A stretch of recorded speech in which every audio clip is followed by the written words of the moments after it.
এই কোরআন শোনার কারণে আস্তে আস্তে করে মুমিন ব্যক্তির ঈমান বৃদ্ধি পেয়ে যাবে। একবার জোরে জোরে বলুন আল্লাহু আকবার।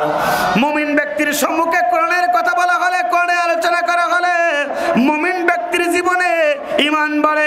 কিন্তু আফসোস থাকে, দুঃখ লাগে, বর্তমানে মুসলমানের ঘরে জন্মগ্রহণ করে মুসলমান পরিচয় দিয়ে ওই মুসলমানের সম্মুখে দেখুন বাংলার জমিনের হক্কানি আলেমগণ কোরআনের হক তাফসীর করে, অসংখ্য মুসলমানদের ঈমান বাড়ে না। ওই আপনার আবু জাহেলের মতন করে তাদের জীবনে শয়তানি বাড়ে। কথা বলুন ঠিক না বেঠিক? মুমিন ব্যক্তির জীবনে কোরআন চললে মুমিন ব্যক্তির জীবনে ঈমান বাড়ে। আর মুসলমানের ঘরে জন্মগ্রহণ করে যারা আবু জাহেলের মতন চরিত্র যারা থাকে তাদের ঈমান বাড়ে না, তাদের শয়তানি সমাজে বেড়ে যায়। কথা বলুন ঠিক না বেঠিক?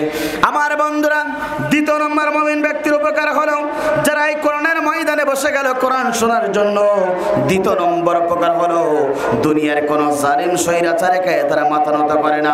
দুনিয়ার কোন ফাসিক ব্যক্তির কাছে মাথা নত করে না। দুনিয়ার কোন তাগুতের কাছে তারা মাথা নত করে না। যারা মুমিন ব্যক্তি হয় তারা কেবলমাত্র শুধুমাত্র আল্লাহর প্রতি ভরসা করে। কথা বলুন ঠিক না বেঠিক? মুমিন ব্যক্তির কোরআনের মাহফিলে বসলে দুইটা উপকার। এক নম্বর হলো তাদের ঈমান বাড়ে, দ্বিতীয় নম্বর হচ্ছে তারা দুনিয়ার কোন মানুষের প্রতি ভরসা করে না। মুমিন ব্যক্তি ভরসা করে কার পরে? সুতরাং মুমিন ব্যক্তি আল্লাহর প্রতি ভরসা করবেন কারা কারা?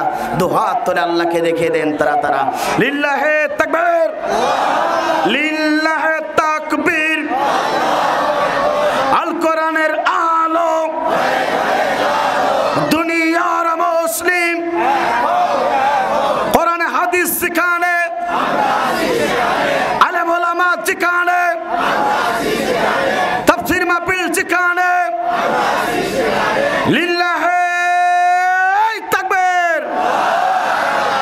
তাহলে মুমিন ব্যক্তি কোরআনের মাহফিলে আসলে লস না লাভ? জোরে বলেন লস না লাভ?